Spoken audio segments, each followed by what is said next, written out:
Good afternoon, everyone. Thanks for being here.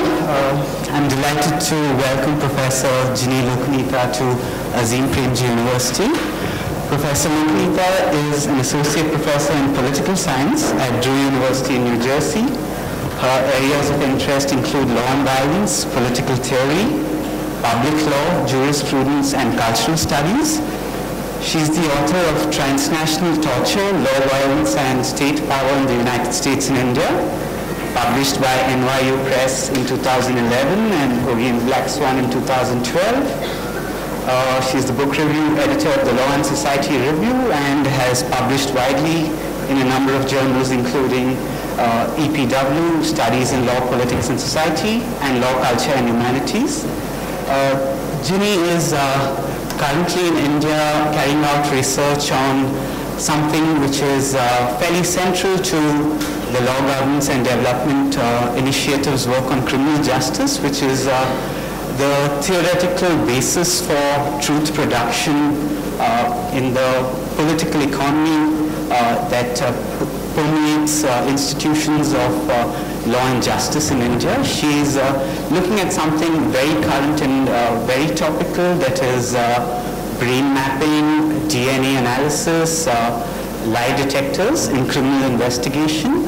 Bangalore is one of the cities that she is visiting as part of her research. Her lecture today, of course, is based on a related but distinct topic. And in classic fashion, like most useful scholarship, it attempts to excavate the silence. It defines the theoretical foundations that enable an absence of a torture debate in India, right? So I do believe that most talks deserve a mention of Michel Foucault, who seems to be all around this university at least, and I'm just going to give you one quote which I, quite by coincidence, happened to read earlier today, and which I think both of Jinee's projects, that is on the torture debate in India or the absence thereof, and these particularly scientific techniques of truth-telling and truth-finding speak to. And Foucault says that the essential political problem for the intellectual is not to criticize the ideological contents supposedly linked to science, but to ensure that his or her own scientific practice is accompanied by a correct ideology, but that of ascertaining the possibility of constituting a new politics of truth. The politics is not changing people's consciousness or what's in their heads, but the political, economic, institutional regime for the production of truth. And I think that's what's at stake when we talk about torture in India as well. So we'll try and give Jinee our undivided attention for maybe 40 minutes, and then we'll open the floor up for questions and conversations. Over to you, Jinee. Thank you. So I want to start today by thanking Sudhir Krishnaswamy for enabling my visit at APU, and to Abhiraj and Shishir for all their help in making this possible. It's a pleasure to be here. Am I too loud at the back? Okay. All right. So graduate school training and habits die hard even as a professor. And describing your work or book in a line or so is one such skill. So as I described my book to an Indian human rights lawyer, that it was on the legal and political debates on torture in India and the US, he asked me, is there really a debate on torture in India? And that started off a train of thought that is not a part of the book, but will be the subject of my talk today. In this talk, I attempt two things. One, to articulate some of the theoretical framings that allow for a denial of torture to take place in India, despite high levels of custodial deaths and torture. Second, in the process, I articulate the foundations of the lack of a torture debate in India. Let me first discuss what I mean when I say a debate on torture. In the US, immediately after 9/11, there was an attempt in the media scholarly world and among the state officials to discuss the possibility of using torture. For example, a famous journalist, Jonathan Alter, wrote in November 2001, "In this autumn of anger, even a liberal can find his thoughts turning to torture." And readers responded passionately, claiming that contemplating torture is like going back to the Middle Ages, and how such discussion negates the values on which our civilization is founded. Similarly, among scholars, there was a very major debate among, for instance, Elaine Scarry and Alan Dershowitz, among others, especially on a very controversial suggestion made by Dershowitz, and I'm sure you're familiar with that he had this idea that you should use torture warrants, similar to search warrants, right, as a way to basically get accountability in the use of torture. Right, so torture warrants similar to search warrants should be authorized, especially in a ticking bomb scenario. And Elaine Scarry challenged the ontological basis of any such ticking bomb scenario. So it's just not possible to have that perfect scenario where you know everything, so that you can actually use torture. Furthermore, among the political actors, whether it was John Yoo, who was this state official who actually wrote an infamous torture memo for the first time, kind of defending torture, or Dick Cheney, who was the former vice president of the US, but there was some willingness to debate the use of torture even in the popular context. Zero Dark 30 was a famous Hollywood film that again showed the way in which Osama bin Laden was, killed as a result of the information that got out of torture. 24, which now India has its own version of the show 24, I hear, which I haven't watched, but basically is done by Anil Kapoor, and again uses similar ways of talking about it. Here I'm not saying that there weren't attempts to deny the acts of torture in the US, whether they happened or not, or whether they were authorized or not, or that acts of torture weren't presented as merely exceptions or aberrations, right? And I'm going to talk about what I mean by some of this later. But still there were some identifiable sites of debate on torture in the US. This is also not to say that debates don't take place in India on a variety of issues. Even if we take the NDTV big fight, right, as an indicator, there have been debates created on car panchayats, on sexual violence, on even fake encounters, and so on and so forth. But it is notable that despite the high numbers of custodial torture and custodial deaths in India that have been meticulously documented by human rights groups, civil liberty and democratic rights groups, and the NHRC, and the apparent paradox that these numbers exist despite the legal impermissibility of torture, there is ostensibly very little debate on torture in India. So let me suggest some of the theoretical framings of torture in India that may contribute towards forming this absence of a debate on torture. So the first point I'm going to make rests on a claim of denial, right? Here I use anthropologist Stanley Cohen's brilliant classification of denials as being common to all democracies. So he basically, talks about literal denial, and then he calls something else interpreted denial, and I'm going to just talk about that a little bit. First is a literal denial, and I'll give you an example of that. In 1988, the late Indian Prime Minister Rajiv Gandhi had stated that we don't torture anybody. This is a quote from him. I can be very categorical about that. Wherever we have had complaints of torture, we've had it checked, and we've not found it to be true. Initially, former US President George Bush also tried literal denial for terror sites. But these denials, as we know, are very difficult to sustain. When pictures of Abu Ghraib, in the context of the US, or in the Indian case, there are videos of torture by cops or the border security force, they suddenly emerge on YouTube, right? So those literal denials are actually not really possible. Instead, the state engages in the containment of the discourses on torture, right? Or what Cohen calls interpretive denial. Something other than torture, right? A very good example would be, they'll say, we didn't use torture, we used enhanced interrogation techniques, right? EITS would be the way in which it would be defined. Or there are other strategies. One of the other strategies is containment often occurs by claiming that torture is restricted to its use by the illiterate, ignorant, lower-ranked, untrained police. Right? So even now when you talk to police officials, they'll say, oh, it's the lower ranked police who is responsible. They need to be reformed and supervised. Right? Cohen calls it isolation. You isolate the problem to its lowest level, and basically, that's where the problem is. So in the US post 9/11, it was the few bad apples, that is Lindy England, Charles Grainer, Sabrina Herman, the people you saw in the pictures, in the Abu Ghraib pictures. Basically, there's a very iconic picture of Lindy England, this woman holding a leash on an Iraqi prisoner, right? So those are the faces of, who the torturers are, and that's where it is contained, right? So it is a strategy of pointing to torture as an aberrational act at the level of enforcement, right? So that's one of the things that I'm pointing to. Here I just want to stop and show you a clip.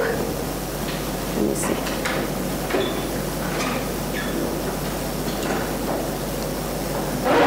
And this clip is from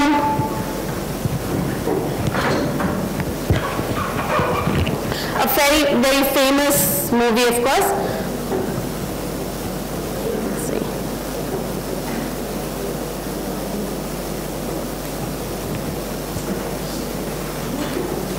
We'll see if this works, otherwise you'll still have to focus only on me.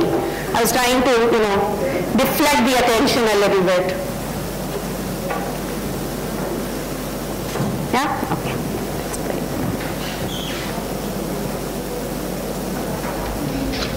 No, I'm not sure. So, volume. Okay.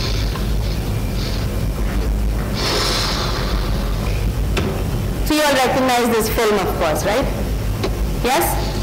Slumdog Millionaire, yeah? Okay.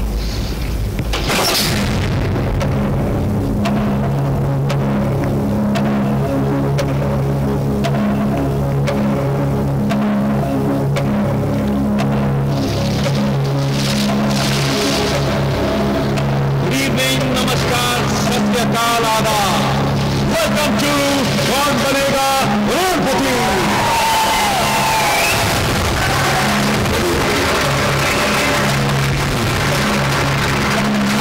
जोरदार तालियों के साथ स्वागत कीजिए आज रात के हमारे पहले contestant Jamal Malik from our very own Premji Mumbai।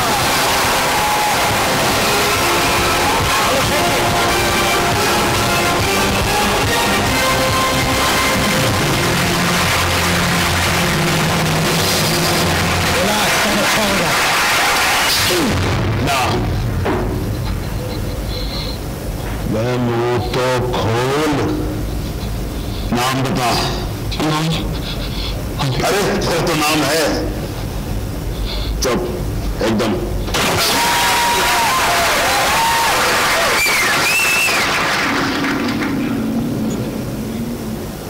सो जमाल हमें अपने बारे में कुछ बताओ।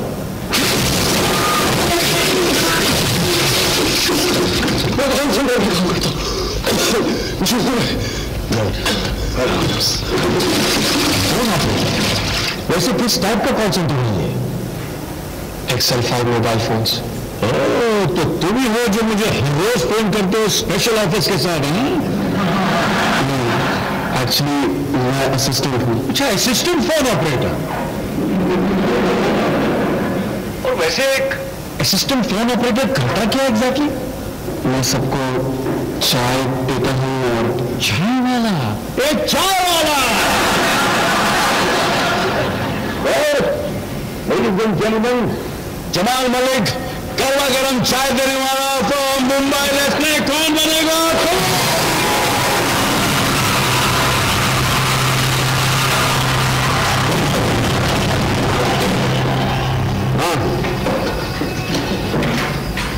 उसने कंफ्यूज किया अपने नाम के अलावा तो अभी तक कुछ बका नहीं आराम से।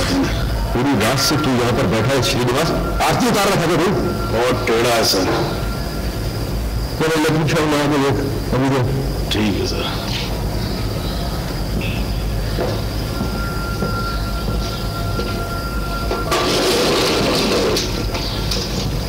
हाँ बोल, कैसे किया फोन? मोबाइल पेजर कि कोई दोस्त ऑडियंस बैठ के इशारा कर रहा था? माइक्रोचिप रखे थे इसके लिए?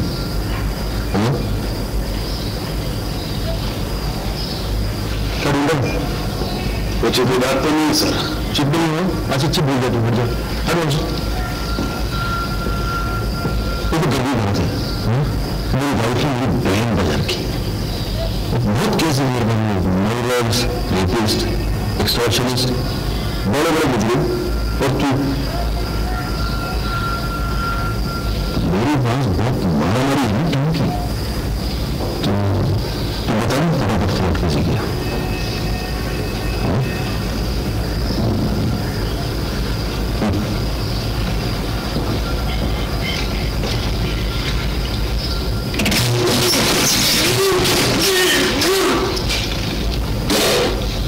हो गया सर।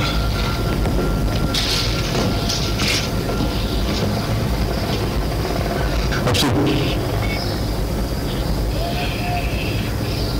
हेलो हेलो, अरे बोल सूर्य,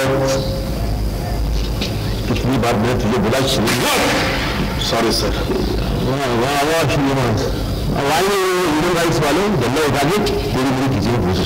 सर मैं सोच रहा था मैं जल्दी से इसको नीचे उतार दया कर मेरा बाप। हम लेकिन हो सकता है इसे जवाब। प्रोफेसर, डॉक्टर, लॉयर, दुनिया नॉलेज वाले कभी 50,000 रुपये तक नहीं पहुंच पाए। ये कभी भी ये छोटे बच्ची मिलने वाला क्या मालूम है उसको?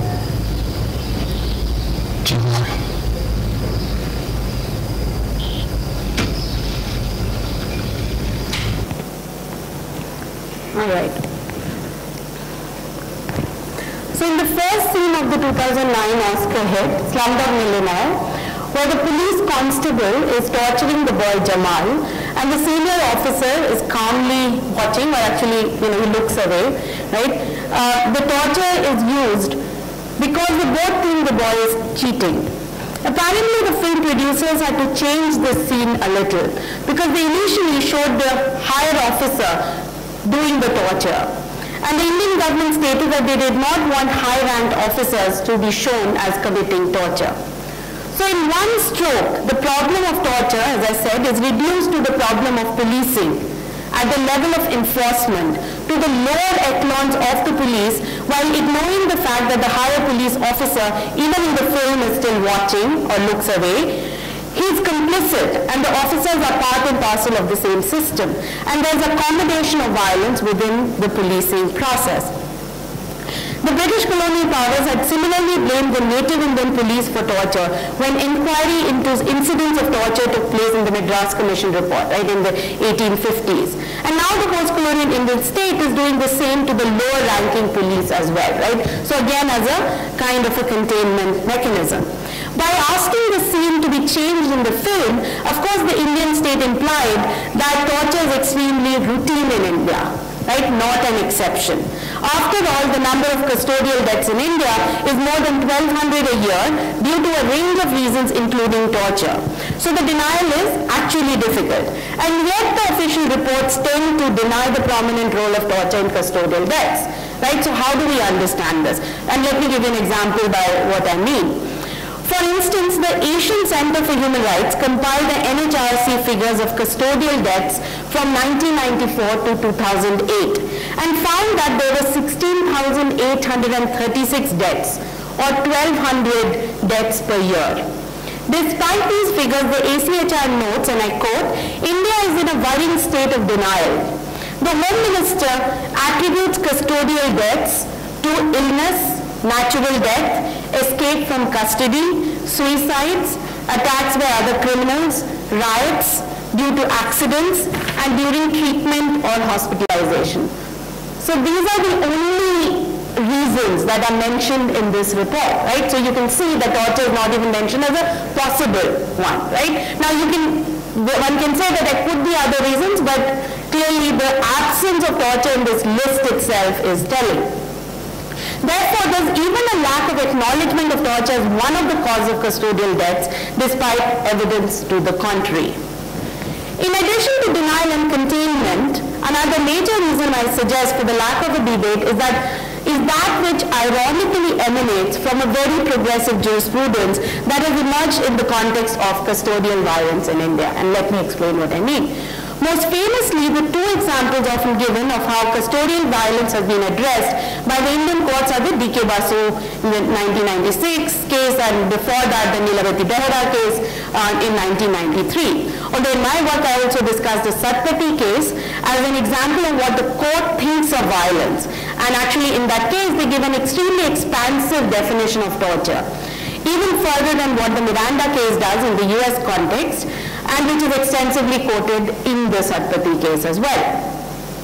This jurisprudence is important because it points to a central question. What constitutes an absence of torture in a democracy? If we are not to be restricted to only the actors of torture, namely the police, which I said is primarily how we think about torture, the legal interpretation of jurisprudence remains the main space in which permissibility and impermissibility of torture or excess violence is maintained. And in that context, one finds that while Satpathy does a very expansive definition of what constitutes torture, in custodial death cases, one only talks often of Basu and Behra, right? In other words, there's inadequate attention paid to the discussion on violence in the Satpathy case itself. Here I also suggest that what may seem as a more excruciatingly detailed analysis of the case law or jurisprudence on torture, one has to examine the ways in which prior to Basu and Behra, actually there was no systematic jurisprudence of custodial violence, right, such that sometimes violation of procedural safeguards, right, so no time is given to reflect outside of police custody, which is one of the conditions, were enough to throw out the confessions. So sometimes you have these cases where they'll just say, okay, throw it out because he didn't get enough time to reflect on his confession outside of police custody. And then there are others where it's proven that torture actually took place and custodial death happened due to that, but they cannot actually punish anyone because they cannot figure out. It's almost as if it happened by itself, right? The torture and the custodial death happened by itself. So there can be no convictions. But if such strong safeguards were induced by Basu and Behra, why the denial of these acts of torture and a lack of a debate, right? We've had this very progressive custodial jurisprudence of custodial violence, right? Basu and Behra are extremely important. And again, one way to think about it is to say at the level of enforcement, right? Implementation. Okay, problems in implementation, that can be one, but that's not what I'm pushing us to think about. I want us to think at the level of the jurisprudence itself, right? That's where I'm trying to focus our attention to. One of the major reasons is precisely that in this progressive jurisprudence, custodial deaths are defined as a problem, not so much custodial torture. Right? And let me give you an example of what I mean here. Just to give you an example, I'm going to talk about a court opinion in a mass murder case which just casually mentions that Shankar, a witness, was charged for attempted suicide because, and I quote, he struck his head against a wall while in police custody and sustained a head injury. All right, that's about one person in the particular case.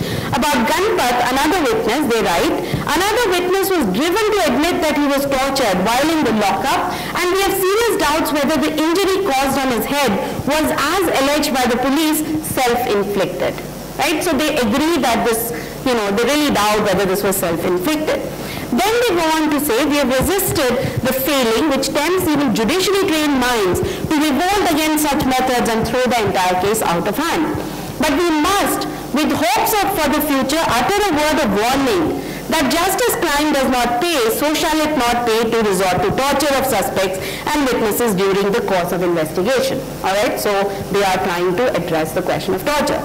Then they go on to say, and that there's a need to challenge the tendency and temptation of the police to use a strong arm, but the court only intervenes to exclude the evidence of one witness, not because of the torture, right, which is just mentioned, as I said, casually in the judgment, but rather the unreliability and character of the witness, because he was basically uneducated, and he's defined as uneducated and ignorant, and therefore an unreliable witness. And they say that he's superstitious because he is uneducated. Right? They make this distinction in that particular context, as opposed to his owner, who's seen as he's a servant in that house. So owner of the house is somebody who's seen as educated and therefore would not lie. Right? Okay. Thus, the acceptance of torture short of a custodial death remains a common theme in the jurisprudence. And I'll give you other examples as we move along. Even within the NHRC guidelines, the emphasis is on the custodial death cases, right? So if there's a custodial death, the police have to report to the NHRC within 24 hours, right? So again, you see the emphasis on custodial deaths as opposed to custodial torture. And if one talks about the extraordinary laws such as Pota and Tada, and look at the history of that jurisprudence, then of course the fundamental shifts in these laws with implications for torture was reflected in the recording of confessions by the senior police officials, right? So for the first time you actually had senior police officials being allowed to record confessions. And this was seen as reasonable by the Supreme Court in the Kartar Singh case, right, where they upheld the constitutionality of Tada, and K. Balagopal talks about how this was actually an implicit sanction of police torture. Now the Supreme Court in the Kartar Singh case that looked into the constitutionality of Tada even acknowledged the use of torture and occurrence of custodial death. So if you look at that judgment, they actually talk about how, basically there's very clear evidence of torture, but they agreed to this provision based on the exigencies of the situation, right? So terrorists, lower standards of evidence, right? And therefore, you allow for certain basic safeguards to be bypassed. Now here again I want to refer to the fact that post 9/11, when issues of terrorism became major in the US, right, again that there was a debate, right? Now here you see in the context of Tada and Pota, despite this becoming a major issue, in other contexts there was a lot of debate, right, even in the parliament and so on and so forth, on detention. But torture never becomes an issue of debate even in this particular instance, even though we know that there was a very close relationship between indefinite detention and possibility of torture, right? So again, I just want to make a note to just point to how certain moments, even when we are talking about certain exigencies of the situation, doesn't evoke the kind of torture debate. Now, there were certain safeguards that were suggested by the Supreme Court in the Kartar Singh case to prevent the use of coercion, but which were easily bypassed, and I'll give you a couple of examples. For example, in Gurdeep Singh versus State, the court was even willing to allow a confession which was recorded while in handcuffs, while the police holding the chains were standing near him and armed guards were standing just outside the room, right? So the whole notion of, you need some distance from the police in order to basically, which was something that the Kartar Singh court, right? The court actually in the Kartar Singh case said that you still have to ensure that the person goes in front of a magistrate and, repeats the confession, and there was some amount of urging to do that. But here you have instances where, the police is right there, you're in handcuffs, they're holding the chains, and, the magistrate is going to ask you, okay, so were you tortured? And, you can imagine whether, that kind of process would have much meaning. An additional safeguard suggested by the court of presenting the accused in front of the judicial magistrate was also deemed as unnecessary in certain cases, right? So for instance, in Lal Singh versus State of Gujarat, the court ignored the bypassing of this safeguard even though there were certain allegations of cutting the tongue and injury on the head, right? So there were like very serious allegations of torture, which at least prompted a more complex jurisprudence, if not anything else, right? Again, just to tell you the sense in which we're again talking about just at the level of the jurisprudence itself. The irony in many of these cases was that the complaints of torture were made against the very officers, right? Because you now had senior police officers who were recording the confessions. It's the complaints of torture were often against the very officers who had been given the responsibility of ascertaining the voluntariness of the confessions and recording them, right? So here's another element that's important. So this is another way in which I interpret the request from the Indian government to change the role of the torturer in the film. Somini Singh Gupta, who was the NYT reporter, wrote, and I quote, "The Indian authorities told Mr. Colson, who is the producer of the film, to take out the police commissioner from the scene." Right? So apparently this was the police commissioner, or at least a higher official. No police officer above the rank of inspector should be shown administering torture, they said. Now the coincidence between the Indian government's request and the terminology and the extraordinary laws is striking, right? And if this is true, it appears that instead of asking for torture scenes to be removed per se, the Indian government appears to be more concerned about not showing any senior police official to be implicated in an act of torture, even in a film, right? And that is very much connected to, how there was this debate on whether even senior police officials should be allowed to record confessions or not. A major intervention by the BK Basu and Behra cases was regarding compensation, right? Again, there's this, these are lines within these cases where compensation becomes the focus, and which again was mostly for custodial death, not custodial torture. Although there are a few cases now where, some human rights groups have pushed for compensation in custodial torture cases, but again, if you look at the classic cases, then a lot of them have been on custodial deaths. And the lack of importance given to the custodial torture continued in cases such as the Sube Singh case in 2006, and I'm going to tell you a little bit about that, where he was picked up in connection with killing a police official, right?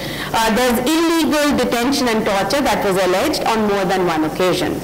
The court in turn not just challenged that there was incontrovertible evidence of torture, but also denied his right to compensation by stating that even though there is prima facie evidence that he was subjected possibly to some third-degree method. So they are saying, he may have been subjected. At the same time, it was clearly exaggerated and many a times false also. There was no injury, no mark and scar, and this is important, and it may not be prudent to accept claims of human rights violations by persons having criminal records in a routine manner, right, for awarding compensation. Right? So again, there's an additional element which is introduced, and again, they don't say that in custodial death cases, right? It's in custodial torture cases, in the context of criminals, that they are basically making the claim that, you should not, and this is a 2006 case. The earlier case was in the 1970s, right? So you see a kind of a continuity in terms of what is actually focused, right? Where compensation also is kind of seen as important in custodial death cases, but in custodial torture cases, right, there is an attempt to, basically not actually accept that as easily. Thus the need for visible marks, right, and if you, know a little bit about the police strategies, and I'm, in my current work I'm also looking at that, is basically that the illegal detention happens a little earlier, right? They pick a person up and basically whatever third degree, as it's called, right, they want to use, they use it. Most of the times they use methods which where no marks will actually be shown, right? They'll tell you that there are these instruments that they can use where no marks would be there. And if by chance there are marks, then they use two kinds of strategies. They either get doctors who can help kind of revive the person and so on and so forth, or second, they'll wait until the marks are sort of healed before they're taken to the magistrate, right? Where at least they're no visible. Although there are instances where even when there are visible injuries, basically the magistrate does not actually, look into it much, right? So, thus the need for visible marks or a dead body is expressed for it to be compensated, right? A regime of violence is allowed to be accommodated not at the level of the enforcers, right? In other words, we're not just talking about the enforcers or the actors of torture, the people who are actually doing the torture, but at the level of the jurisprudence itself, right? Until it reaches the level that would leave scars and or produce an unexplained dead body in custody, right? So it's true that the police and the courts are very scared of custodial deaths per se, right? But not so much custodial torture until it reaches a particular level. Now, I've been talking about basically ways in which you can understand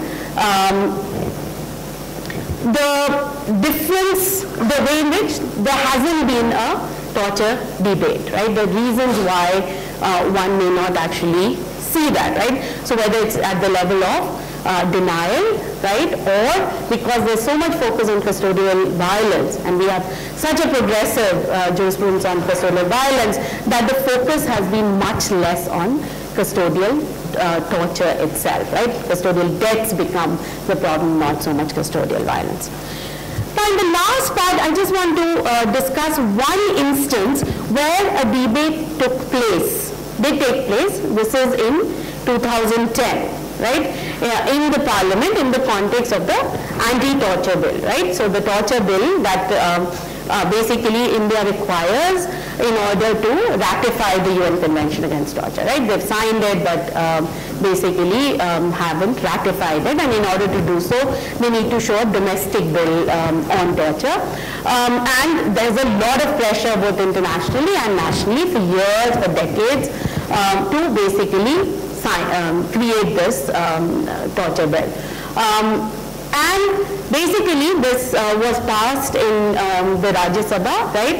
But it was never passed in the Lok Sabha. I'm going to talk a little bit about what happened in the parliamentary debates as I move on. So I discussed one instance where a debate did take place in 2010 in the parliament in the context of the torture bill, which while encouraging ended up reiterating some of the same claims regarding torture. And fascinately, it once again refers to the Slumdog Millionaire. Right? So, in fact, a lack of a debate on torture. So, literally, one can frame the Indian debate or the lack of it in terms of the first scene of the Slumdog Millionaire. Right? And I'm going to explain what I mean by that. So, for instance, Shashi Tharoor noted that there was no public uproar about the fact that this film opens with a scene of astonishing police brutality, where the Indian policeman is shown torturing the hero, including with electric shocks to get him to confess, to cheating in a quiz show. What was startling with that, it seems to me, was that the mindset of a police has become such that we are immune to it. We took these scenes for granted.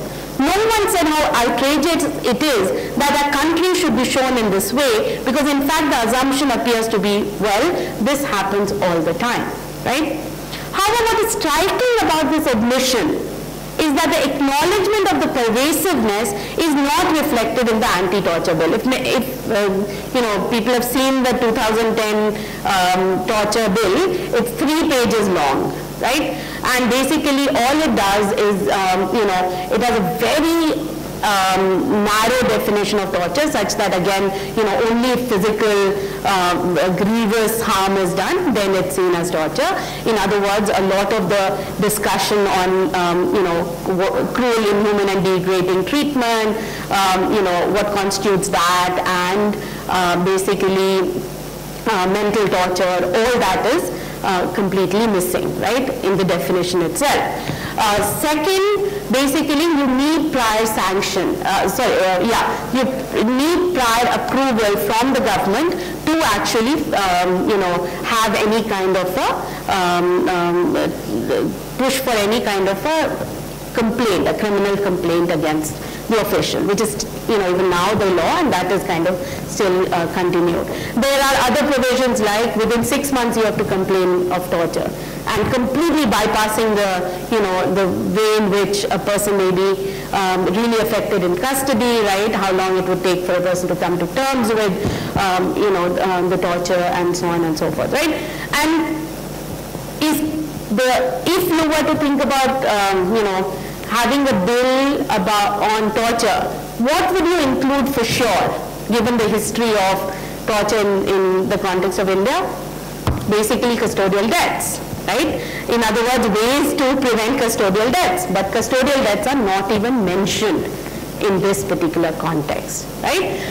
So if you think about the 2010 version, there is no reference to custodial deaths or CIDT, and once again it's seen primarily as a problem of the police at the level of enforcement, right? So you had legislators like Panna Lal Punia who would say in the course of the debates, "Aaj thanon mein wahi Angrezi hukumat ki boo aati hai," right? So basically, trying to point to police stations as being the source of the problem, as opposed to looking at the jurisprudence, looking at the way in which the law itself, right, fails to deal with the question of torture. Shashi Tharoor went on to say, indeed, the next time if somebody wants to make an Oscar-winning movie showing an Indian policeman behaving in that way, we can surely hope that they will also show him being punished and sentence him for his actions, right? So you say that on one hand, but the prior sanction to actually, even institute a complaint against an official is something, continues, right, in the bill itself. There are limiting prosecutions and making this act much more symbolic than substantive. Does the denials in India continue not so much in terms of officials denying that acts of torture exist, but in terms of the refusal to address the issue systematically and comprehensively based on the basis of decades of documented experiences of Indian realities? If you start, doing some of the research on torture, right, there's so much documented evidence by human rights groups, right, for decades, as well as NHRC. There's no, lack of official or non-official reports. The debates on the bill show that if the legislative government does acknowledge, right, so when you see in the parliament, right, when they do acknowledge basically the deaths resulted from torture, they can bypass the court's jurisprudence of custodial violence, right, because see, the courts only focused on custodial deaths. Once they don't include custodial deaths in the anti-torture bill, then they don't have to look at what are the safeguards that the courts have actually talked about, right? So they basically completely bypass that, right? Because when the courts are talking about custodial deaths, they basically say if the person is last seen as in the custody of the police, then the police has to explain what happened to that person, right? Now things like that don't need to come into the anti-torture bill by their own logic, because they're not dealing with custodial deaths. They're only dealing with torture, right? You see, the courts only dealing with custodial deaths, right? And therefore they don't have to deal with the question of custodial torture, right? So you see basically the lack of the torture debate somewhere in between, right? Explained by this tension between what is happening at both these levels. And so basically, thus neither the legislature and the court has completely adopted a framework of custody jurisprudence that recognizes the continuum of violence between cruel, inhuman and degrading treatment, torture and custodial deaths, right? That there's a continuum between all three is something that has not been acknowledged either by the courts, right, or by the legislature in terms of the anti-torture bill. And the important thing is that that continuum has to be recognized regardless of whether there's a body or marks, right?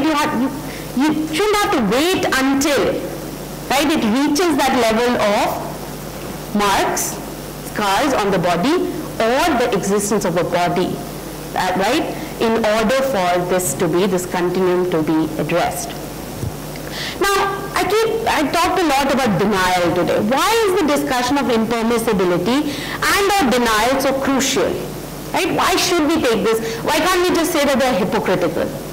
Right?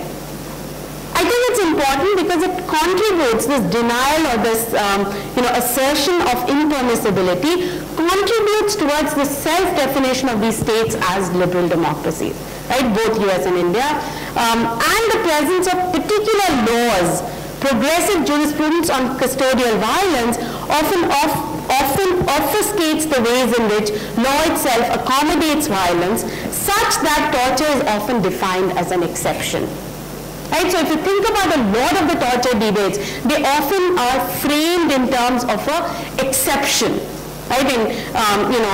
For instance, the Italian philosopher Giorgio Agamben's work became extremely powerful post 9/11, everywhere, basically talking about how torture is just an exception and so on and so forth. And that was also used by Indian scholars here to talk about bare life, and so on and so forth. And I suggest that basically they're able to make this assertion about torture as an exception precisely because the tensions within the law, right, or the tension that law has with violence and the possibility of accommodation of violence that is present within the law is not adequately focused. Right? So, in other words, and I'm just going to read this out, the impermissibility and denial is so crucial because it contributes towards the self-definition of these states as liberal democracies, and the presence of particular laws, progressive jurisprudence on custodial violence, often obfuscates the ways in which law itself accommodates violence, such that torture is often defined as an exception. In contrast, and I suggest this, one can analyze torture as a manifestation of tension with law's violence, and I point to law's capacity to accommodate excess violence. The lack of a debate is to some part thus integrally connected to this inadequate framework of analyzing torture itself. Thank you.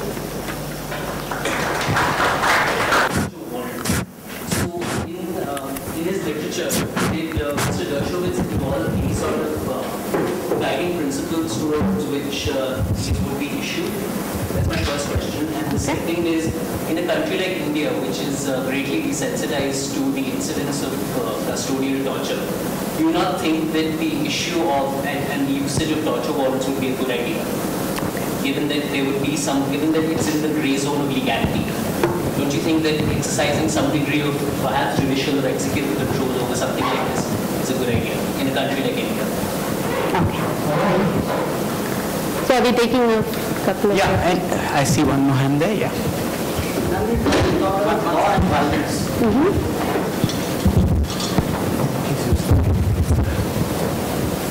Yeah, I didn't do anything to it. Oh, sorry.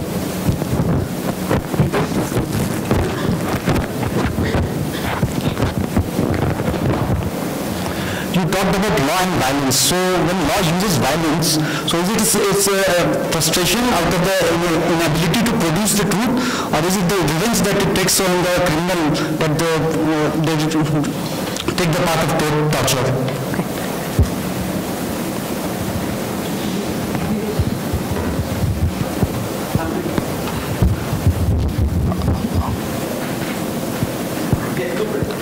Madam, you compared the torture tactics used by US armed forces with the ones that are used by Indian police services. While what should have been like if we compare something that is used by armed forces by the Armed Forces Special Powers Act that we use in India, and then compare the Indian police with the US police, which would be like a more realistic comparison, because then we can actually include human rights in a correct manner.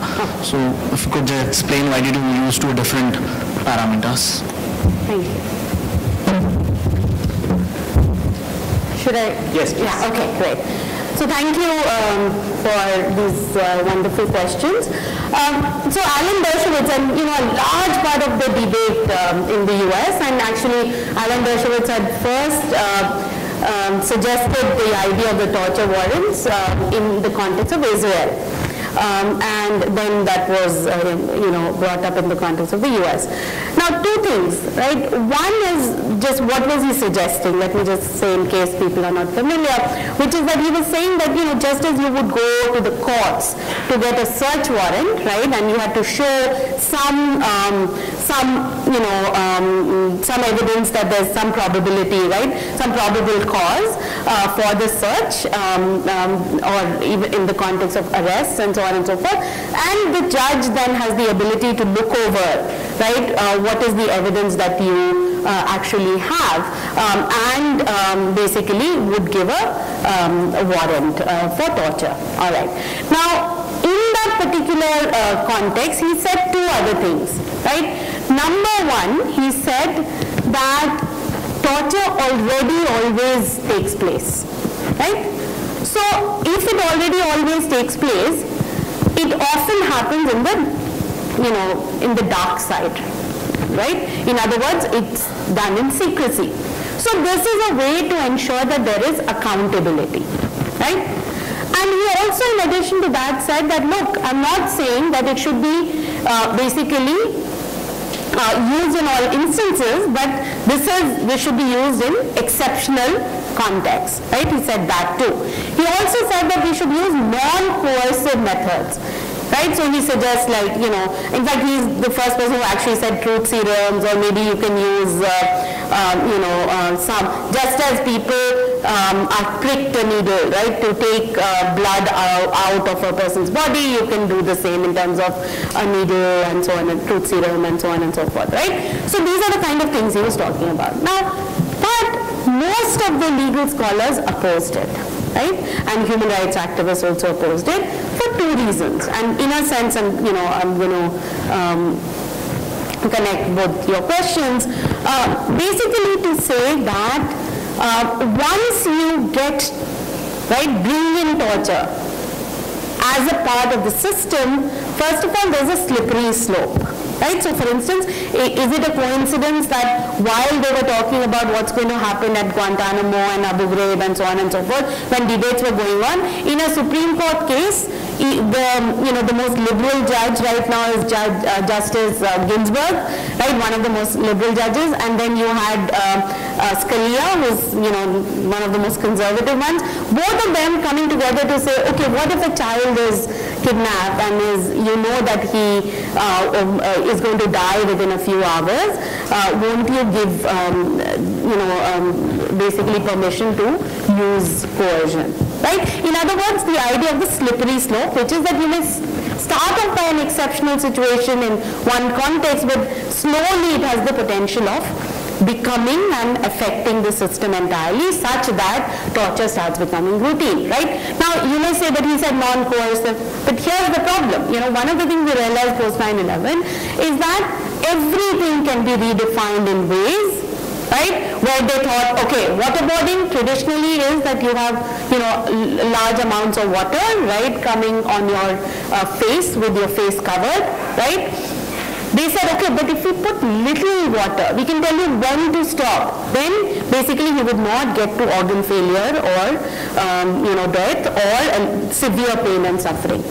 Right? So this ability to always try and redefine the parameters of what is coercive, what is not, what is torture, what is cruel, inhuman and degrading treatment is something which people said, scholars said, critics said, even if you try and get accountability, there is no way of ensuring what the limits of those are, right? And I would say that is the logic even here, right? In other words, if already, I'm making an argument that in the jurisprudence there is accommodation of excess violence, right? That there's a reason why we see that if the entire focus is on the police and the jurisprudence is thought of as progressive, then torture has been happening, is almost normalized, right? If you bring in torture warrants, then it basically becomes even more sanctioned. And what we'll be debating is basically the limits of those, which techniques are allowed, which are not, which are, which can reach. There are doctors present there, right, in Guantanamo, where they would stand and they would say that, okay, your role is to tell us, okay, how much can we do that it doesn't reach the legal definition of torture, so that the interrogators may not be prosecuted, not because they were very concerned about the detainee necessarily, but because they wanted the legal and ethical safety of the interrogator. So for the question on law's violence, right? Where does it come from? Does it come from a kind of an inability, right, or frustration, or is it revenge? I would say if you think about, let's say, torture, right, as a form of law's violence, there are many reasons why it's done, right? It is a form of power, right? It is a form of basically, taking revenge on behalf of society. So, and that's often, you see that a parallel in capital punishment cases also, where collective conscience of the people, right? And here the police basically feel that, okay, this is our way to also take revenge on behalf of, whether that's warranted or not, right? So there is an element of that, right? But I think what's very important is the framing of it in terms of information, right?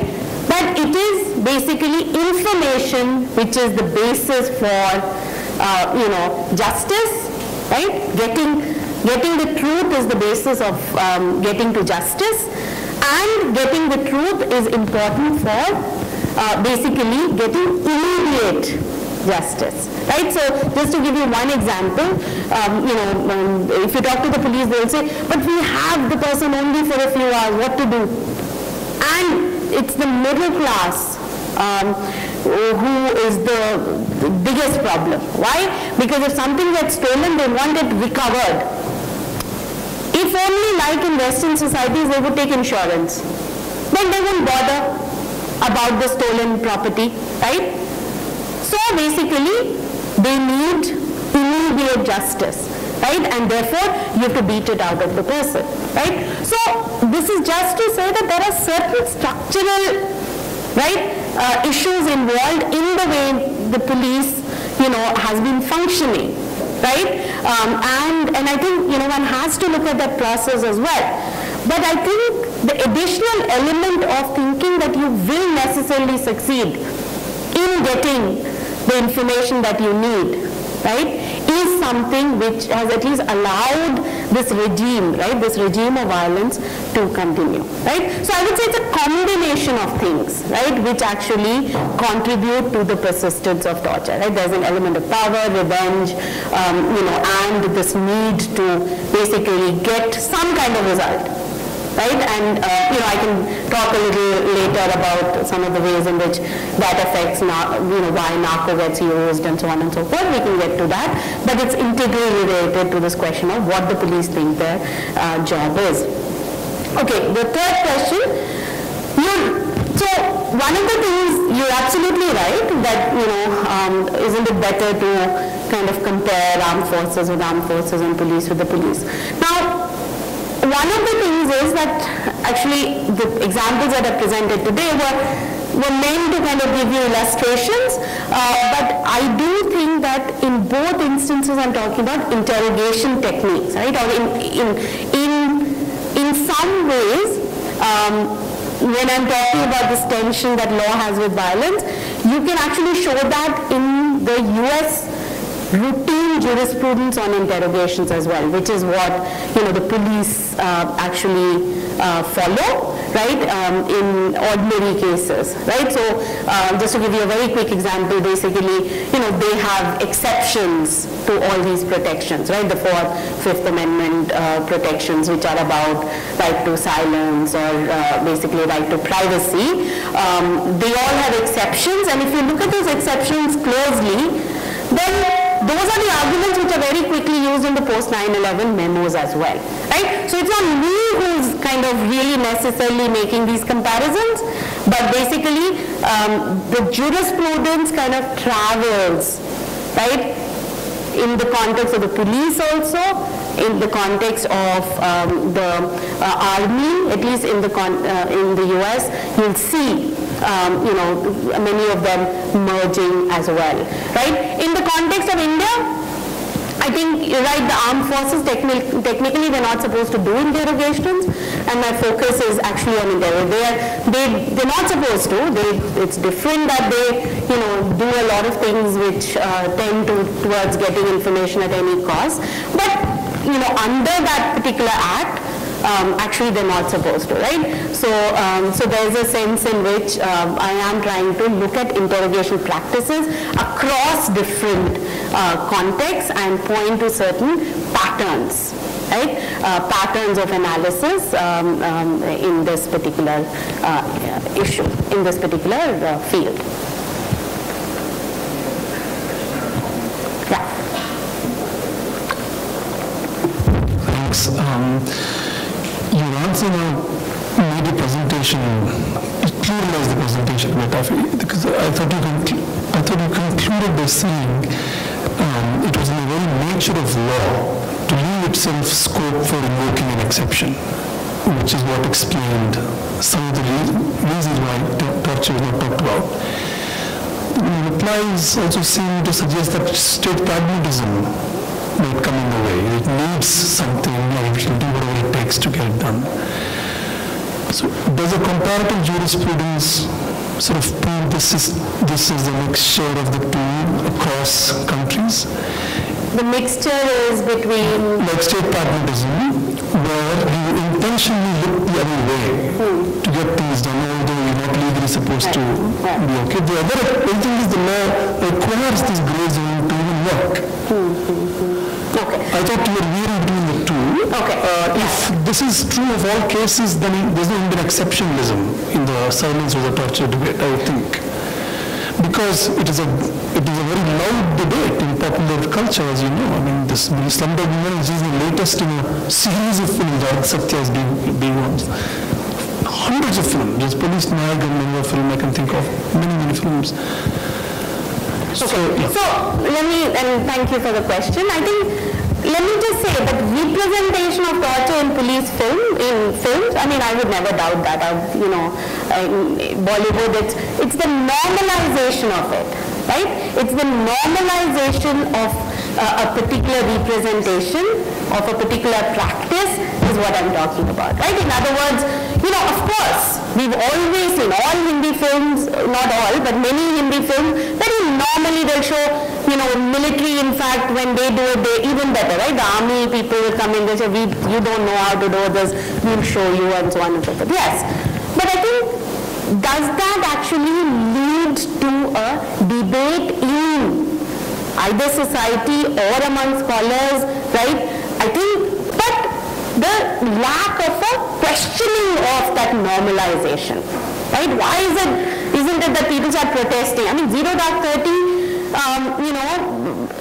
was debated so much. There were doctors, that's the film where they show Osama bin Laden, right?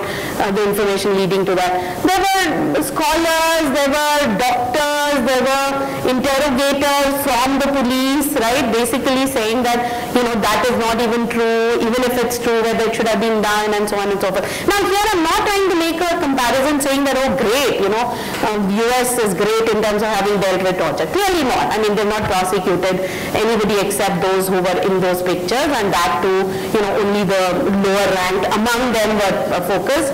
The person who was supervising all of them was let off, much easily, right? So one is not making that, but one does have to ask this question about why is it that, there's a normalization. I mean, then the criminal lawyers who basically say, I say, okay, so why doesn't it become an issue in a particular case? And then say, what to do? That happens all the time, and there's a particular acceptance. And I guess I'm trying to understand what is it that allows for that acceptance, right? That normalizing to take place. You said desensitization, right? That, one is so used to it, right? And so that contrast is something which, I think I'm just raising in that context. The second part is, so I don't know whether state pragmatism is, I do talk about the discourse, and maybe that suggests that they're looking the other way. I think I'm more interested in kind of pointing to the first part of what you said, right? That law's accommodation of violence, right? Now, the reason why I think that's important is because a contrary claim is made, right?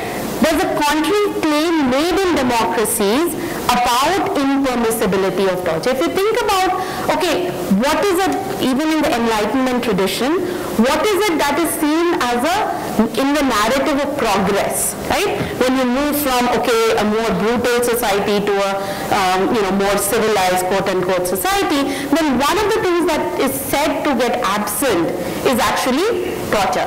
Right? Brutal torture, you're no longer in those medieval ages where torture, right? So one of the self-defining features appears to be absence of torture, right? And that becomes the way of claiming that therefore when it returns, it's only because it's an exception. It's only because there are these terrorists who are forcing us to, do something to our civilized society. And here, I think that takes us away from the ability to look at how actually law is able to constantly negotiate this relationship to violence. It's always able to define and redefine, right, the limits of violence, and that's what I think I think may be important to look at, precisely because the claim kind of takes us away from looking very closely into what's really happening. Until 2001, everybody thought U.S. law prohibits torture. There's no question. Suddenly, even legal scholars are saying, oh yeah, but they don't really in that statute talk on mental torture. They don't actually, say, okay, what exactly severity means. So is it like this much or that much, right? These discussions point to, precisely what I'm talking about, which is this constant negotiation and ability to keep that space. Yeah. When we use Agamben-style states of exception arguments as the theoretical framework to understand this, you tend to flatten comparison. Because then we might just reach the conclusion that all democracies or all liberal democracies have this zone of exception of some sort. Whatever our theoretical understanding of it might be. I suppose that comparison might be very useful in a case study like yours if it tells us what's the variation, what's the difference, and tries to explain that difference. And I'm sure you've had some, you've got some sense of that. What is the variation?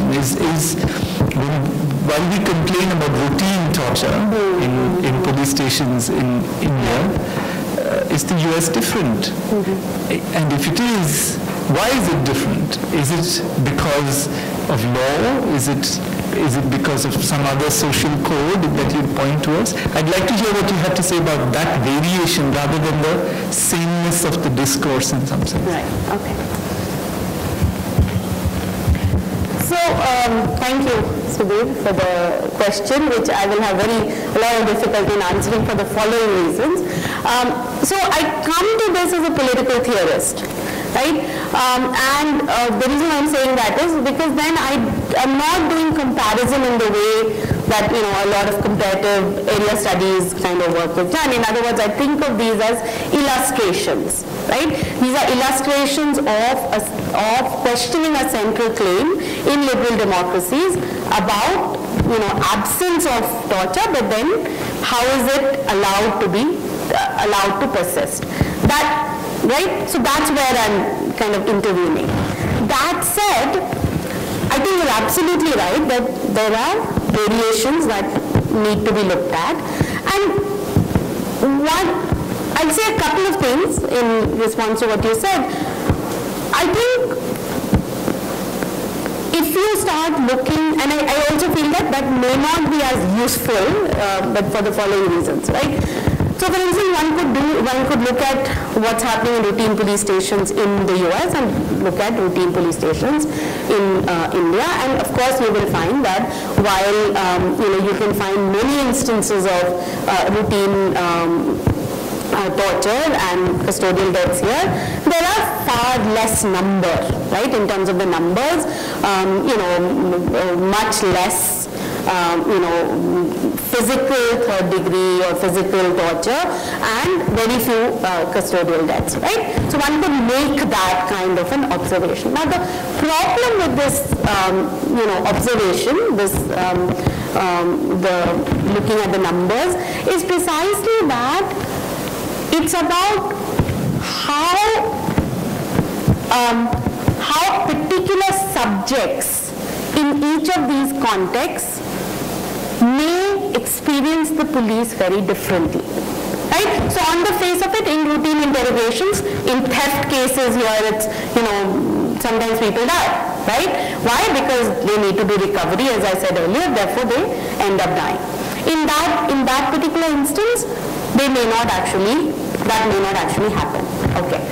But if you shift the frame a little bit and think about an immigrant, right, goes and who's put in a detention center and therefore has a different, status, right, and is marked differently, then they have exactly the same, right?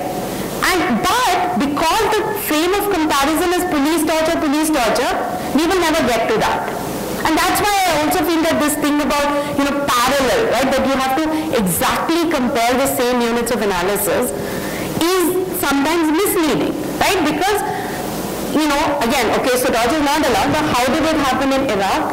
Why is it that Guantanamo was thought of as a legal black hole and outside of the territory, and therefore anything could be done there, right? So it is also about shifting the frame of reference to say that, look, if you're going to make this claim that torture is impermissible, then it has to register at all these different sites.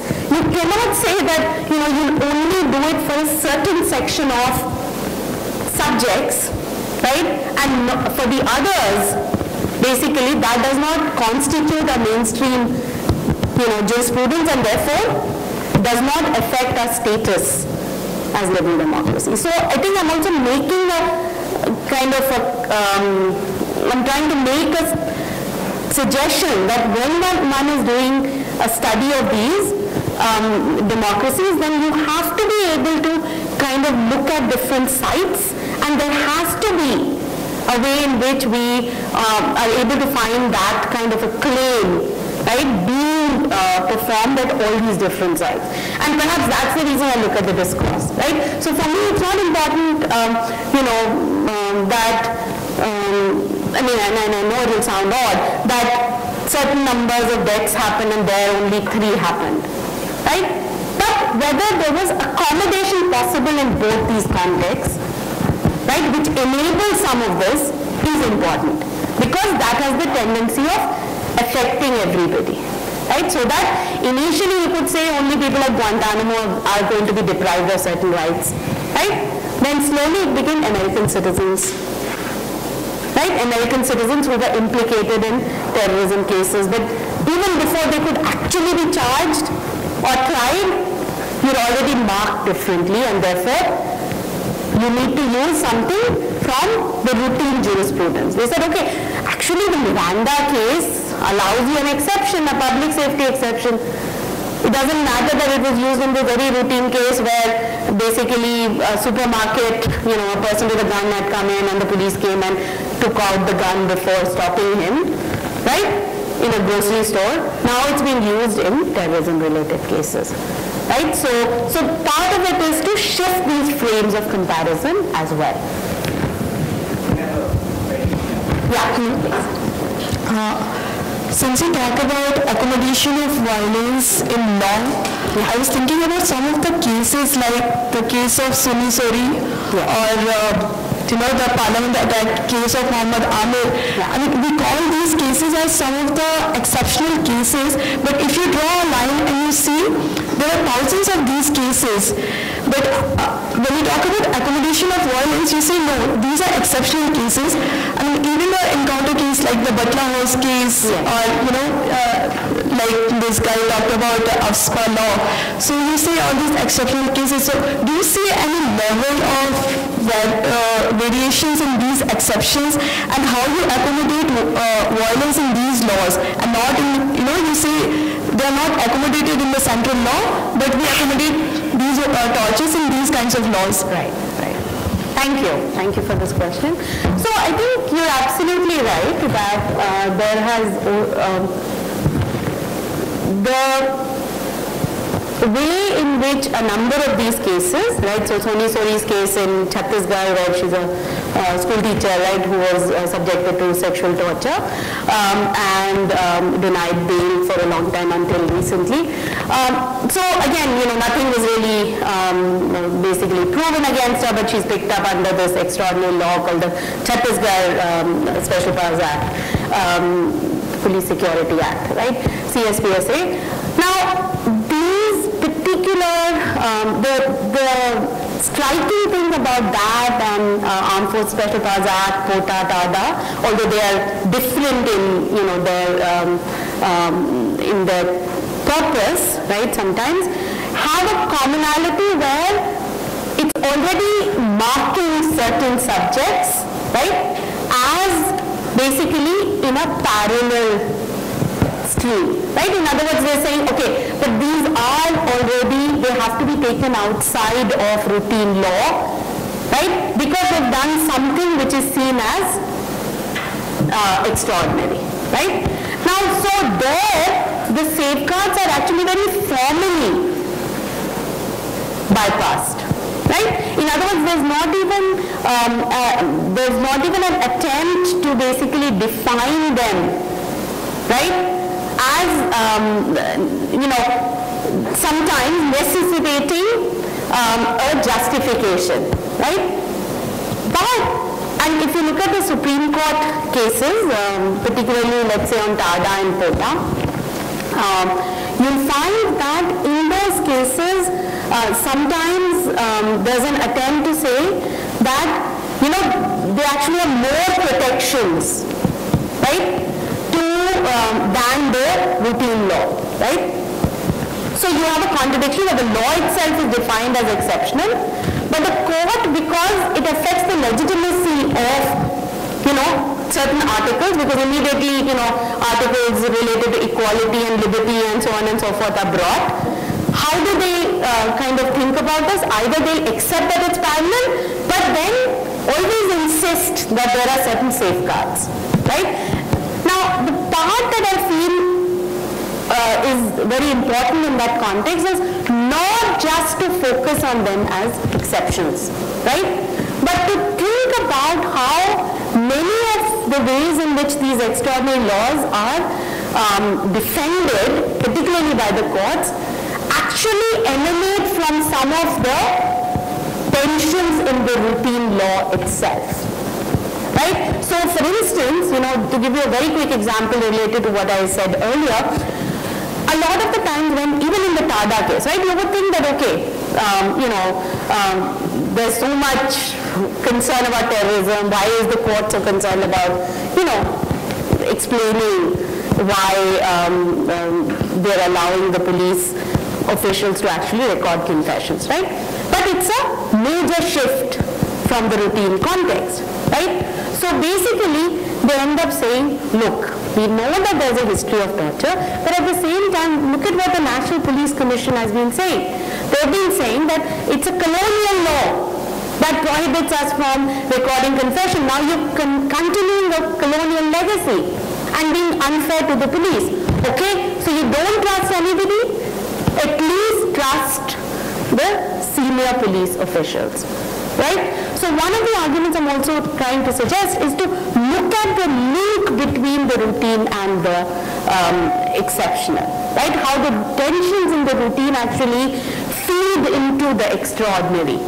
Right? In ways that actually try to resolve those tensions. Right? So that, the court actually says we are only, supporting, or we are only believing in the superior officers. The because after all the problem is only with the lowly police, right? And we have to again, see these links between, as I said, both these contexts, because otherwise they the critiques, right? The critics also only focus on the parallel extraordinary laws as opposed to linking it. So why is it that we only talk about Soni and not the criminal who died in custody as much, right? That's something we have to, or has been sexually tortured or tortured routinely, right? Why certain cases focus than the others and among civil liberty groups is something that we need to start asking as well. We are running out of time. Okay. Okay. So, after your deep engagement with the Supreme Court laws and the judgments in US and India, I just like to know what exactly has been the result of these torture in draconian laws like quota and all in India as well as USA. So any study, and you have observed that what has been the result in the society as a whole, that whether those tortures or the detention camp has made any change in the criminal crime trajectory in US and in Israel. Looking at the today's news report about the Swedish jails are trying to be shut down because they find that they have to be more liberal in giving the punishment and to bring that to the mainstream of life. So how do you see this? So I think there are two different questions. One is regarding incarceration, right? And the second is in terms of the crime rates going down, right? And I think my general sense is that nobody can actually claim, right, that torture led to particular kinds of, high rates of conviction or things like that, right? Basically, if you see rates of conviction and so on and so on, or even crimes, then it does not affect that a lot of people have actually shown. Even the police will tell you that there are very low rates of conviction. What they will show you is high rates of recovery.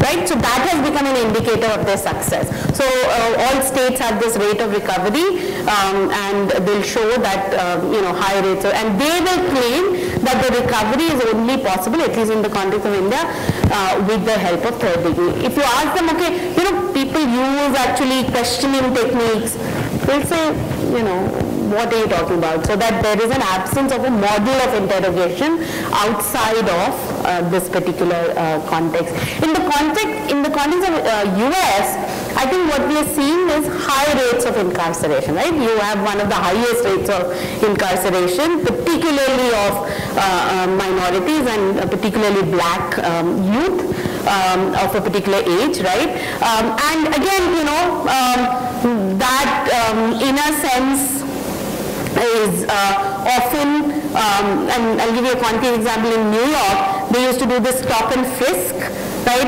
and basically that targeted a lot of minorities very clearly.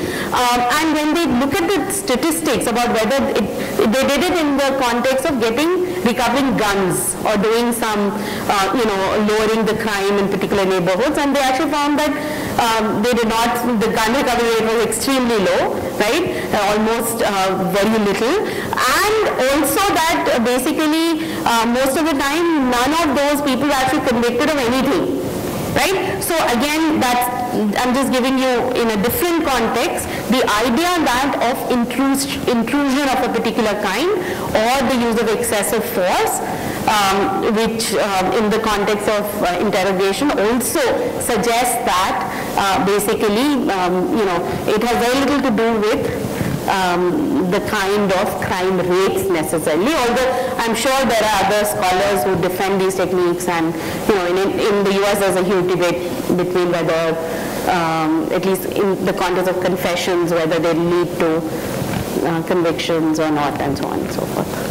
I'll stop here. So, you mentioned that recovery is the main focus of the torture practice. So do you see narco-analysis, lie detection, brain mapping operating as a substitute? I mean, do you see some sort of inverse relationship between these practices? I mean, I know that that's what you're working on. We briefly talked about it. And the second odd feature in the Indian system is that in the US, you have high rates of confession. Right. And high rates of plea bargaining. And in India, you have high rates of torture, but very low rates of confession and very low plea bargaining at all. Right. So it just seems so odd. There's something missing in the story. I mean, I wonder how you think about this issue. Yeah. I think Abe wants to ask. Okay. Yeah. So this is more in the nature of a speculative comment, and again, I'm sticking with the US-India comparison. And I mean, I had a chance to work with a network in California. They call themselves the No Torture Network, and it just sort of seems to me that at least in the US, the non-governmental organizations who are campaigning against torture have a audacity that is not even sort of imagined in the Indian context, right? In India, what do you have? The ACHR or PUCLD, they have like detailed fact-finding reports and then a petition, please amend the torture law to include so and so. And what's being done in the American context, they're saying arrest George Bush, arrest John Yoo, if he travels to Canada, put him in jail. Let's go and get each of those top-ranking sort of officers in the chain of command. So I just wonder, maybe if a campaign to put Manmohan Singh in jail for torture started, that will see the start of the debate on torture as well. And I've worked or spoken to some groups in the Indian context, with the exception of AFSPA. Most of the sort of interaction seems to be in the nature of pleading or please do something about this, as opposed to this person should go to jail, and it doesn't matter if he's the Prime Minister or the Chief Justice, so on and so forth. That's a speculative comment. Okay. So to your question, I think the police make this claim that narco-analysis, brain scanning and lie detectors substitute torture. But one has to remember that it was only in a very small number of cases that they actually ended up doing this, right? If you compare it with, and sometimes these labs have one forensic psychologist, they have one machine, right, to do whatever they want to do. So even if we follow that logic, it actually is more of a rhetorical, it looks like, and again, strategy to some extent. But on the other hand, I will also say, and more when I'm actually beginning to analyze some of the stuff, is that when they can't actually bring somebody, so somebody who's powerful, rich, right, or in media spotlight, and they're not able to, they won't say that we can't do anything to them, to do with them, and we don't have any other evidence, then we do narco. Right? So to that extent, yes, it was a substitution to physical torture, because some people make the claim that narco is actually also a form of torture. But even if we were not to go there, we find that actually in certain instances that was the case. So you won't touch a Telgi in a way, or MLA in a way that leads to a similar kind of thing. Now, in terms of the comparison, I mean, there is a way in which, it doesn't follow a particular pattern here, right? In other words,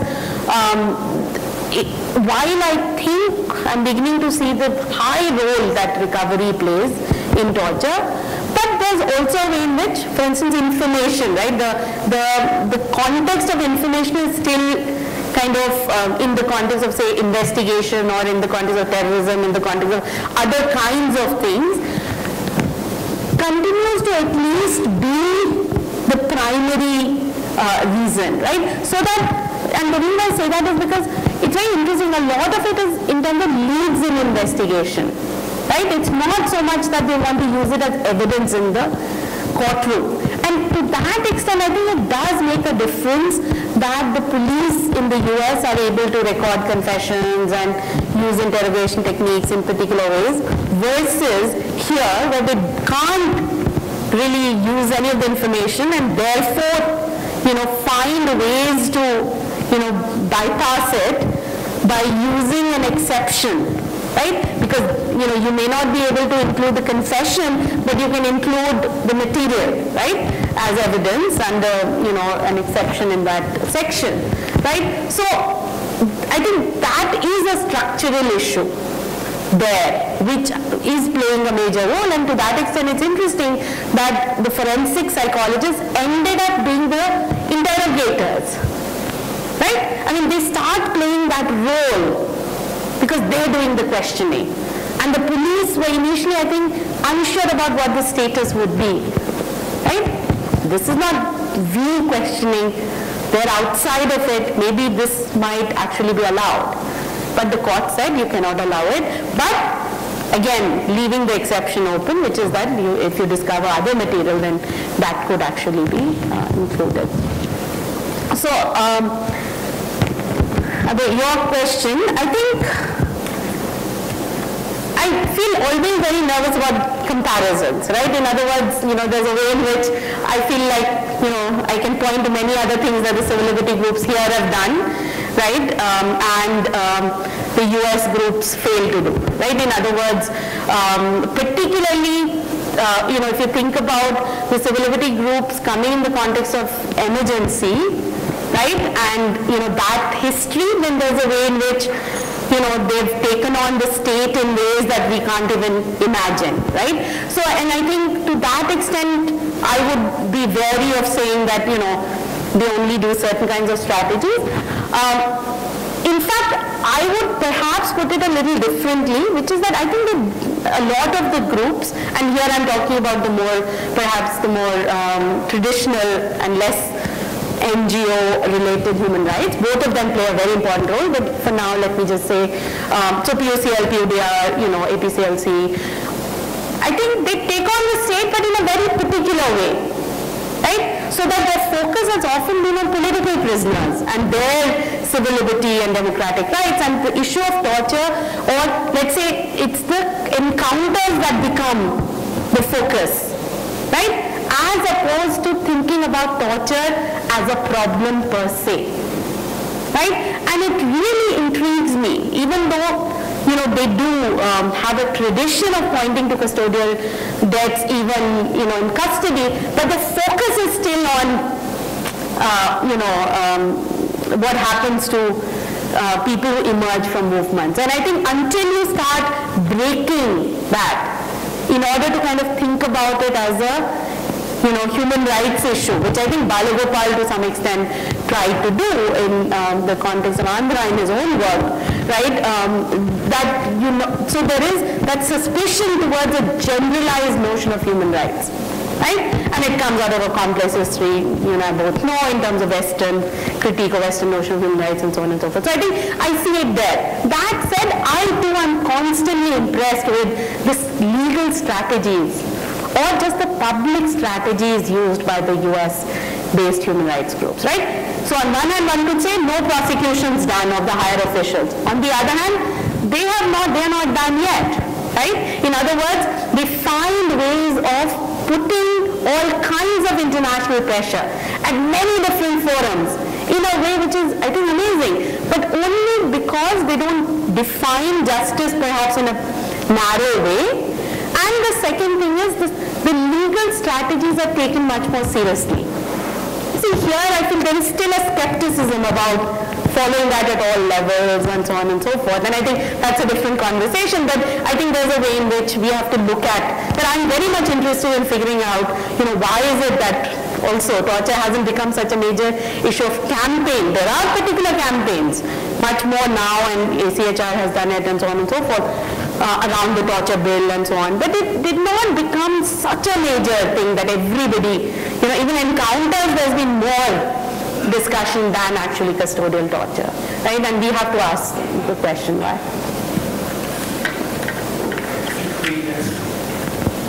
1 out of 10. Thank you, Jinee, for a fascinating talk and a wonderful Q&A session. Could I request a round of applause? Yeah, so Jinee's email address is on the announcement that went out with the talk as well. So if there were some questions that didn't manifest in this forum, you know where to reach her. Good luck with your research, and apologies if anyone was tortured by the frigid AC in the first part of the talk. I don't know how that happened, right? So thank you. Thank you. Thank you so much.